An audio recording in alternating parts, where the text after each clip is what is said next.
we are going to talk about the very difficult road that we have for caregivers of someone who is mentally ill or physically ill. The ill person is not the only one who suffers.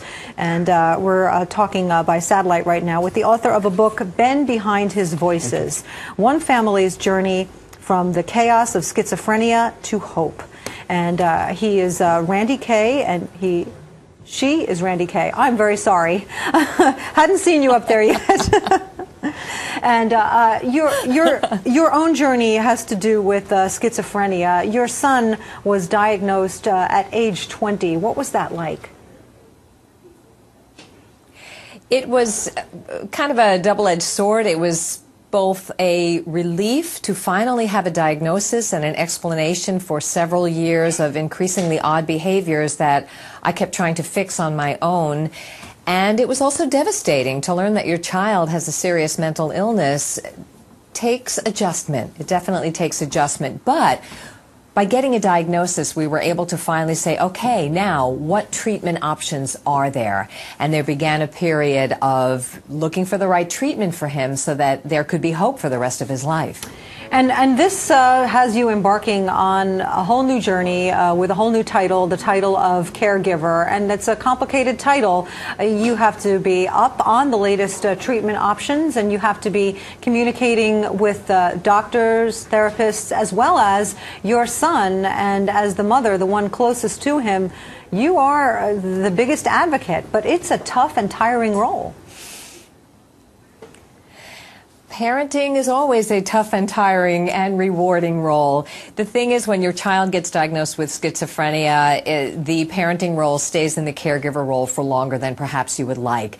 It is so essential that you have a partnership when you are caring for somebody with schizophrenia. So in our case, it was really important that I listen to and be listened to by the healthcare professionals that were helping me to navigate this road. And of course, my son, a valuable asset as well, by listening to his feelings and about his illness and his symptoms. The three parts of that triangle work together in a therapeutic alliance, and that was essential for his going into stabilization. And this message is so important that I'm just so proud to partner with Synovian Pharmaceuticals, because they have this message as well, that caregivers and healthcare professionals and patients all need to listen to each other for the best treatment outcome available.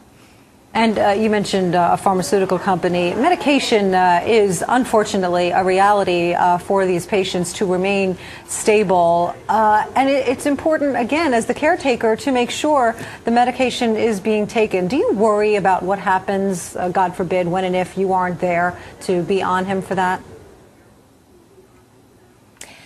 Yes, of course I do, and that's why part of caregiving is making sure I'm not the only one doing the caregiving. He has a team of people that can help him. There are other members of the family who are educated and aware of what might happen. I do my best to educate my son as best I can with whatever he's willing to receive, but the healthcare professionals that are in place and the services that are in place should anything happen to me is very important. Now, I must add that my son is at a place in his life where he's doing a lot of this himself, and we're fortunate that we have all listened to each other. And so he's in school, he's earning college credit, he's on the dean's list, he's working.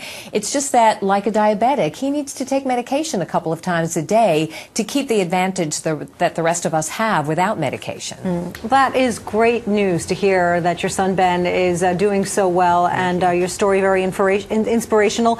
Ben Behind His Voices, One Family's Journey from the Chaos of Schizophrenia to Hope. And again, lessons in there, help and support for all caregivers. And thank you so much for joining us, and happy holidays. Randye Kaye. Thank you, Betty Ann. All right, and still with us, we have Adam Geller. Boy, that's a tough situation, but one that, you know, people embrace that role when they have to, and they rise to the occasion. Well, first of all, it's obviously very inspiring.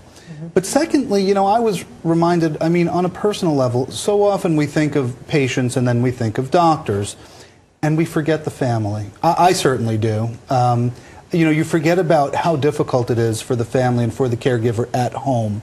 And so this was not only a great reminder of that, but it was so inspirational because if it's schizophrenia, if it's other mental illness, if it's any physical disabilities, it's really, like Randye said, it's all three coming together: patient, physician, at-home caregiver, listening to one another, working with one another, and then coming up with the best outcome. All right, and we're going to leave it there. Adam Geller, thank you so much for joining us.